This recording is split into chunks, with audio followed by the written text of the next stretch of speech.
හරි. දැන් ඊළඟට බලන්න යන පොඩි ප්‍රතිඵලයක් නිසා අපිට ලබා ගන්න පුළුවන් සීමාවල් සම්බන්ධව බලන්න මේ පුතේ මෙන්න මේකේ අපිට දීලා තියෙනවා මෙන්න මෙහෙම සීමාවක්. අ, මේක පරිමේශ්‍රිතයක්. හරි. x වල n වෙනි බලය ඍණ a වල n වෙනි බලය බෙදීම x ඍණ a කියන එක අපිට දීලා තිනවා පරිමේශ්‍රිතයක්. මේ තියෙන පරිමේශ්‍රිතයේ බලන්න මේ a කියන අගයක් තියෙනවනේ. එතකොට මේ සීමාවක් දාලා තියෙන එතනට. ඒ කියන්නේ x ලගේ a වලට එනකොට මොකක්ද මේකේ සීමාව? දැන් මේක සාමාන්‍ය විදියට විසඳන්න ගියොත් නම් පොඩි ප්‍රශ්නයක් එනවා. මෙහෙම බලන්නකෝ. දැන් අපි මෙහෙම අරගෙන x කෙනෙක් කෙනාට a දැම්මොත් එහෙම නිකන්ම අමුමුවේම a කියන එක දැම්මොත් පොඩි ගැටලුවක් වෙනවා. ඒ ගැටලුව තමයි උඩ එක්කෙනත් බිඳුව වෙනවා පල්ලෙහ එක්කෙනත් බිඳුව. මේ වගේ දේවල් අපි අර්ථ දක්වා නොමැත. අර්ථ දක්වා නොමැත කියන එක තමයි අපිට ගන්න තියෙන්නේ. හරි. මෙහි මේවා අර්ථ දක්වන්න බෑ. දැනට අපි දැනට කියලා කියමු. හරි. අපි දන්නේ ඉස්සරහට මොනවා වේද කියලා දැනට අර්ථ දක්වා නොමැත. දැන් එතකොට මෙන්න මේ වගේව සුළු කරන්න නම් අපිට පාවිච්චි කරන්න පුළුවන් පොඩි ප්‍රතිඵලයක් තියෙනවා මෙන්න මෙහෙම. x කියන එක්කෙනාගේ සීමාව a වලට යන්න ඕනේ. xn ඍණ an බෙදීම x ඍණ a කියන පරිමේයශ්‍රිතය. එතකොට මේකේ සීමාව සමාන වෙනවා an කියන එකට. හරි. අය බලමු කොහොමද තියෙන්නේ මේකේ a n කියන එක එන්න ඕනේ.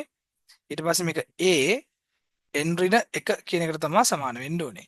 මේක මේ n කියන එක අපි අනිවාර්යෙන් මතක තියාගන්න ඕනේ මෙයා පරිමේය සංඛ්‍යාවක් වෙන්න පුළුවන්. ඒ කියන්නේ ඔය අපි දන්නේ 1 2 3 වගේ ඉලක්කම් වෙන්නත් පුළුවන්. ඊට පස්සේ භාගය 3 2 3 බෙදීම 2 හරි මොන හරි ඒ වගේ දෙන දශම සංඛ්‍යා භාග සංඛ්‍යා ඕන එකක් වෙන්න පුළුවන්.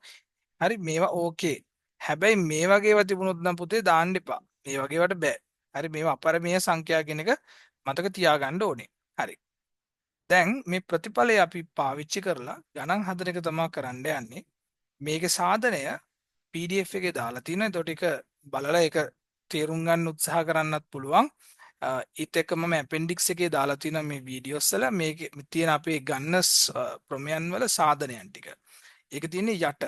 හරි ප්ලේලිස්ට් එකේ යට තමයි තියෙන්නේ. එතකොට ඒක අවශ්‍ය කෙනෙක් ඉන්නවා නම් ඒක බලන්න. විභාග මට්ටමේදී මේකේ සාධනය මම හිතන්නේ නැහැ බලාපොරොත්තු වෙන්න පුළුවන් කියලා. නමුත් දැනගෙන ඉන්න එක හොඳයි. අත්‍යවශ්‍ය නම් පමණක් බලන්න. සාමාන්‍ය කෙටි ප්‍රශ්න ගාන හදන්න අත්‍යවශ්‍ය කාරණාවක් නම් නෙමෙයි.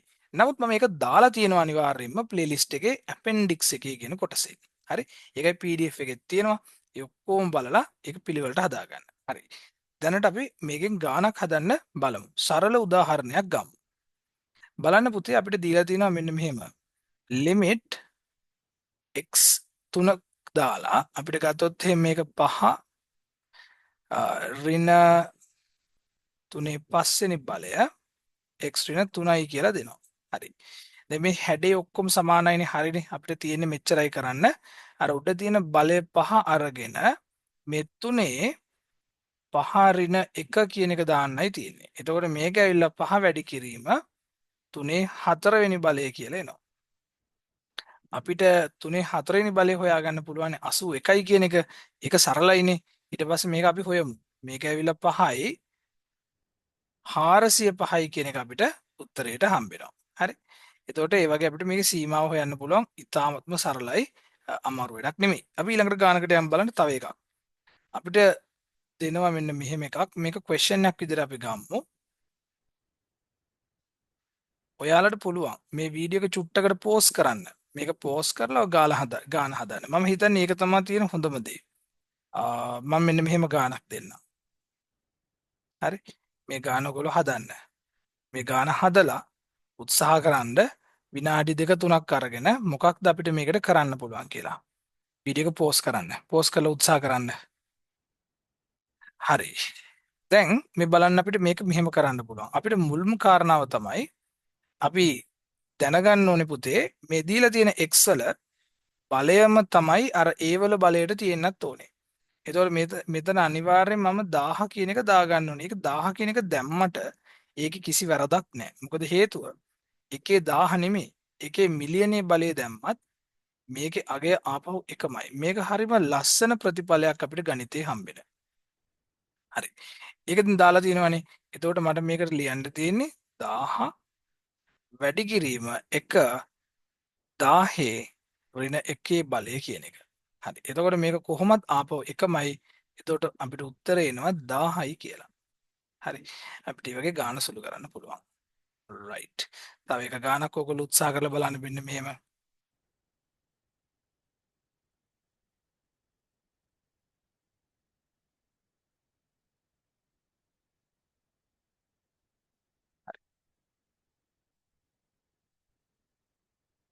උත්සාහයක් දරන්නකෝ. විනාඩි 5ක් අරගෙන.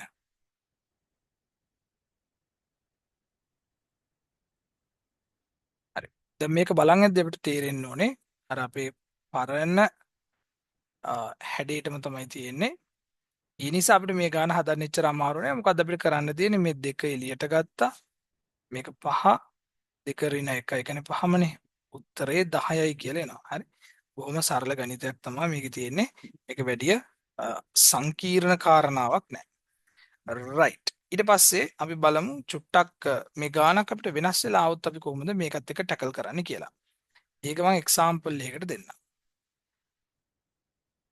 බලන්න දරුවනේ අපිට දීලා තිබුණුත් මෙන්න මේ වගේ ගානක්. x වල මොකක් හරි බලයක් right 5 කියන්නකෝ 5 බලය කියමුකෝ 3ත් 5 බලය දෙනවා. යට අපිට දෙනවා ආයේ x වල තව බලයක්. අපි හිතමුකෝ මේක නිකන් 3යි කියලා. ඔන්න ඔහම. දැන් මේක අර අපිට දීපු හැඩේ නෙමෙයි. මොකද අපිට දීලා තියෙන හැඩේ දරුවනේ මෙන්න මෙහෙම එකක්නේ. x වල මොකක් හරි a වලට යන්න ඕනේ. xn a වල n බලය x න a කියන එක තමයි අපිට දීලා තිබ්බේ. දැන් මෙතන වෙලා තියෙන්නේ අපේ හරේ තියෙන ඒවටත් බලයන් දාලා තියෙනවා. ඔගොල්ලෝ මේක මෙන්න මේ වගේ කල්පනා කරන්න පුළුවන්. මේ බලන්නකෝ. අපිට නිකමට හරි දීලා තිබුණොත් පුතේ A බෙදීම B කියලා. A බෙදීම B කියලා ඔයාලා දන්නවා අපිට මේ උඩයි යටයි දෙකම එකම සංඛ්‍යාවකින් ಗುಣ කරත් බෙදුවත් ඒ තියෙන භාගය වෙනස් වෙන්නේ නැහැ. ඒ භාගය වෙනස් වෙන්නේ නැහැ කියන එක අපි හරියාකාරවම දන්නවා. ඒ කියන්නේ අපිට මෙහෙම ලියන්න පුළුවන්. එහෙමනම් පුතේ අපිට ලියන්න පුළුවන් නේද මේක A බෙදීම K B බෙදීම K කියලා. මම මෙන්න මෙයාව පාවිච්චි කරනවා මෙන්න මේ ගාන හදන්න. මොකද මම කරන්න ඕනේ? මම කරනවා මෙන්න මෙහෙම කාරණාවක්. ඔය එකේ තියෙන x වල 5 බලය 3 5 බලය යටට මම දාගන්න බෙදා ගන්නවා x ඍණ 3ෙන්. අර යටේ ඉන්න එක්කෙනාවත් මම ඒ විදිහටම බෙදා ගන්නවා. දැන් අපේ ගැටලුව සාධාරණීකරණය කරන්න පුළුවන්. හැබැයි මතක තියාගන්න අපි මේකට ලිමිට්ස් වෙන වෙනම දාන්න ඕනේ. ඒක තමයි නිවැරදි ක්‍රමය. එහෙම දාපුවම අපිට පේනවා මේකෙල 5යි 3 4 වෙනි බලය කියලා එන්න ඕනේ. මොකද බලය එකක් අඩු වෙනවා. ආයි පල්ලෙහා පුතේ අපිට දාන්න පුළුවන් මෙතනට 3 ආයි 3 වර්ගේ කියලා. එතකොට මේකට අපිට උත්තරේ හරි ලස්සනට හම්බ වෙනවා. මේක බාන්න මේ 3ම කැපිලා ගිහිල්ලා අපිට පසරක් 3 15යි කියලා අපිට උත්තරේ හම්බ වෙනවා. හරි. ඒ වගේ අපිට විවිධාකාර අවස්ථාවන් යෙදෙනවා ගණන් හදන්න. දැන් අපි දැක්ක ඔක්කොගෙම බලයන් මේ n කියන බලයන් ඔක්කොම ඇවිල්ලා නිකිල සංඛ්‍යා බලයන් ආවේ ධන නිකිල නොවන අවස්ථාවලට උනත් මේක පාවිච්චි කරන්න පුළුවන්. අපි ඒකෙත් එක්සැම්පල් එකක් බලලා ඉමු. අපි උදාහරණයකට ගමු අපිට මෙන්න මෙහෙම දීලා තියෙනවා කියලා. right? so limit x කියන එක 3ට යනවා. මේක x වල වර්ගමූලය 3 3 වර්ගමූලය බෙදීම x ඍණ 3යි කියලා. දැන් මේකදී අපි මොකද්ද කරන්න ඕනේ? අපි ඉස්සෙල්ලා මේකේ බලන්න මේකේ අර අපිට ඕන හැඩයට ළඟ හැඩයක් තියෙනවා. එතකොට අපිට මේක ලියන්න පුළුවන් x වැඩි කිරීම x වර්ගමූලය කියන්නේ පුතේ භාගයේ බලය කියන එක මතක තියාගන්න. එතකොට 3 වැඩි කිරීම මෙතන 3 වර්ගමූලය කියන්නේ ආපහු 3 භාගයේ බලය තමයි එන්න ඕනේ. හරි. 3 භාගයේ බලය එන්න ඕනේ. මේ වගේ. මේක අපිට බෙදන්න තියෙනවා x ඍණ 3ෙන් බලන්න මේක අපිට තා පොඩ්ඩක් හැඩය කරගන්න පුළුවන් මෙන්න මේ වගේ x 3ට ආසන්න වෙනකොට මේක x කියන එක්කෙනා ඇවිල්ලා 3 බෙදීම 2යි ඊට පස්සේ 3 3 බෙදීම 2යි කියලා මං කිව්වා අපිට මේක පාවිච්චි කරන්න පුළුවන් කියලා පරිමේය සංඛ්‍යා ඕනම එකකට ගැටලුවක් වෙන්නේ නැහැ.